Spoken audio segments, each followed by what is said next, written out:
Analytique des concepts psychopolitiques, le concept de fascisme. Fascisme ou d'une certaine manière aussi populisme. J'ai mis ici régime autoritaire populiste. On pourrait dire aussi régime guerrier électif et festif.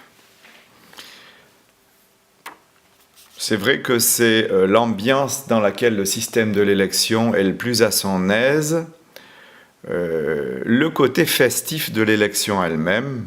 N'oublions pas que l'élection des représentants est une fête, c'est une réjouissance du plus grand nombre,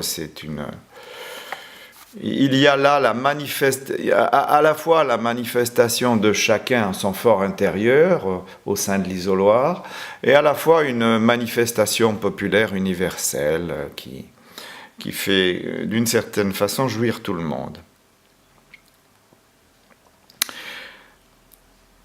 Un psychanalyste dont j'ai oublié le nom a dit que Freud, dans son livre sur la psychologie des foules, avait d'une certaine manière prédit le fascisme, qu'il l'avait décrit à l'avance. Ce qui est un peu vrai. Bon, il a oublié de mentionner que Freud a éprouvé le besoin d'adresser une dédicace charmante à Mussolini, ce qui modifie un petit peu la vision de cette prédiction freudienne. Bon, ça peut être mis au débat.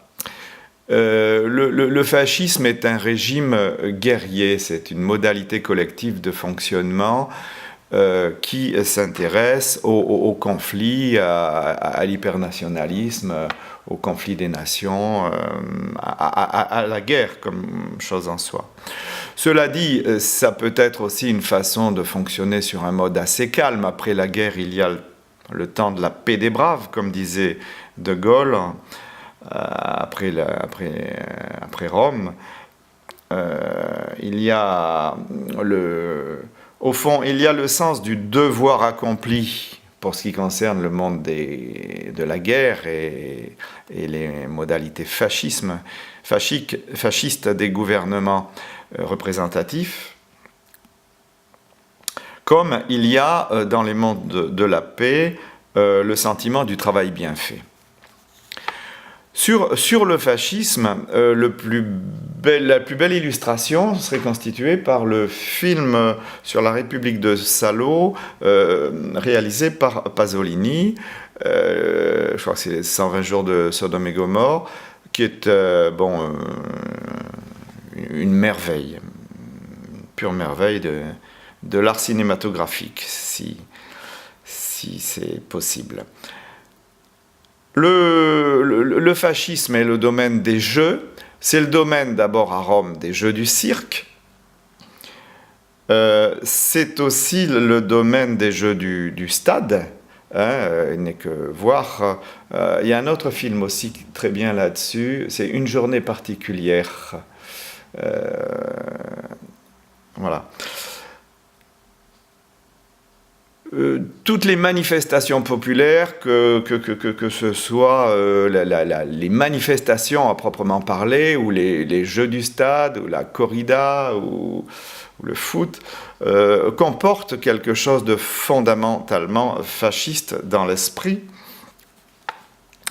C'est ce côté festif qui oppose ce régime autoritaire au régime ségrégationniste nazi, qui lui est beaucoup plus focalisé sur la question de l'élimination de ceux qui ne sont pas souhaitables pour la nation.